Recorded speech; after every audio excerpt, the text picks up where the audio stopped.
ഭക്ഷ്യവസ്തുക്കളിലും പാനീയങ്ങളിലും നിറം നൽകാൻ ഉപയോഗിക്കുന്നതാണ് റെഡ് ഡൈ നമ്പർ 3 എന്ന രാസവസ്തു. മിഠായികളും ചെറികളും ഉൾപ്പെടെ ഭക്ഷ്യവസ്തുക്കളിലും ഫ്രൂട്ട് ഡ്രിങ്കുകളിലും ഉപയോഗിക്കുന്നുണ്ട്. സ്ട്രോബെറി ഫ്ലേവറുള്ള മിൽക്ക് ഷേക്കുകളിലും നിറം നൽകാനായി ഉപയോഗിക്കുന്ന രാസവസ്തു ഇതാണ്. ലിപ്സ്റ്റിക് ഉൾപ്പെടെയുള്ള സൗന്ദര്യവർദ്ധക വസ്തുക്കളിലും ഇത് നേരത്തെ ഉപയോഗിച്ചിരുന്നു.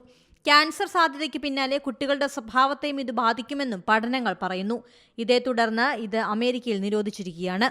ഭക്ഷ്യോൽപ്പന്ന നിർമ്മാതാക്കൾക്ക് ഉൽപ്പന്നങ്ങളിൽ നിന്ന് റെഡ് 3 ഒഴിവാക്കാൻ നിർദ്ദേശം നൽകി. ഭക്ഷണത്തിൽ ചേർക്കുന്നതിന് 1907 മുതൽ അനുമതിയുള്ളതാണ് ഈ രാസവസ്തു.